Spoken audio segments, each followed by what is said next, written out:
நீங்க படிச்ச படிப்புக்கு எத்தனையோ நீங்க தொழில்களை தேர்ந்தெடுத்திருக்கலாம், எத்தனையோ துறையை தேர்ந்தெடுத்திருக்கலாம். ஆனா ஏன் ஒரு சோஷியல் மீடியாவை நீங்க தேர்ந்தெடுத்து இந்த மீடியத்துக்குள்ள நீங்க வரணும்னு ஆசைப்பட்டீங்க? நான் படிச்சது பிசியோதெரபி மருத்துவர்னா எனக்கு ப்ரொஃபஷனலாகவே யூஸ் ஆகுதுண்ணா. நான் அது சேனலாக ரன் பண்ணணும்னு நினைக்கவே இல்லை.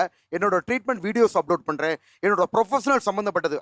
அது மட்டும் இல்லாமல் என்னோட ஆக்டிங் ஸ்கில்ஸையுமே காட்ட ஆரம்பிச்சேன். நான் ஸ்கூலில் வந்து பெரிய ஆக்டர்னா, ட்ராமா காம்படிஷன்லேருந்து மோன் ஆக்டிங்கில் இருந்து என்னோட டேலண்ட்டை காமிச்சு காலேஜ்லேயும் பயங்கரமா. இல்ல உங்களுக்கு பிசியோதெரபிஸ்ட் மருத்துவரா அப்ப டேலண்டா இல்லைன்னு நீங்க சொல்றீங்களா? ஆனால் அதுலேயும் டாப்புண்ணா. இல்ல அதுதான் கேக்குறேன். நீங்க அதுல டாப்பா இருந்துட்டு இத பண்றதுக்கு நோக்கம்ங்கிறது என்ன இருக்கு? ஸ்கூலு காலேஜ்லேயே ஸ்டேஜ் ஏறினா ஸ்டேஜே அலறும்ண்ணா. வந்துட்டாரு திவாகரன்ட்டு. ஸோ அந்த ஆக்டிவிட்டிஸ் முடக்கப்பட்டுச்சு. அப்போ இனிஷியலாக ஃபிசியோதெரபி ட்ரீட்மெண்ட்டுக்காக மட்டும் தான் நம்ம போட ஆரம்பித்தோம். அப்படியே சைடு கேப்லனா ஆக்டிங் வீடியோ, ரீல்ஸு அப்படியே என்ஜாய் பண்ண ஆரம்பிச்சோம்னா.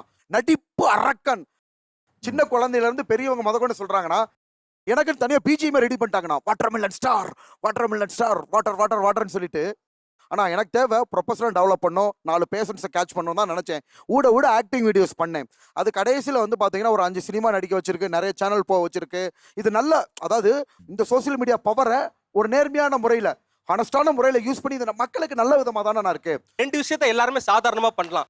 ஸ்கூலில் இருக்கிற குழந்தை நாளைக்கு நான் லீவ் போட போறேன்னு சொன்னால் வயிற்று வலின்னு அவரை விட அழகாக நடிக்கும். என்னாலே நடிக்க முடியும். ஆனால் அந்த மீட்டரில் நடிக்க முடியுமா? எது நடிக்கணும் எது நடிக்கக்கூடாதுன்னு சொல்ல தெரியுமானா என்னால் தெரியும். ஏன்னா நானும் நிறைய ஆடிஷன் போயிட்டேன், நிறைய விஷயங்களை பண்ணுறேன். ஆனால் எனக்கு அந்த அளவுக்கு ஆக்டிங் வருமானா அவர் அளவுக்கு தைரியமாக என்னால் சொல்ல முடியாது. அவருக்கு பின்னாடி உக்காந்துட்டு இருக்கிற ஒரு க்ரீன் டிஷர்ட் அந்த பையன் இருக்காரு, என்னோட ஃப்ரெண்டு வந்து இப்போ அசிஸ்டன்ட் டைரக்டராக வந்து உக்காந்தார். அவர் சும்மா கூட வந்தார். அவர் என்ன பண்ணார்னா, ப்ரோ எனக்கு ஏதாச்சும் வாய்ப்பு இருந்தால் கொடுங்கன்னு. ஆனால் திவாகர் வந்து 5 படம் நடிச்சிட்டுன்னு சொல்கிறாரு.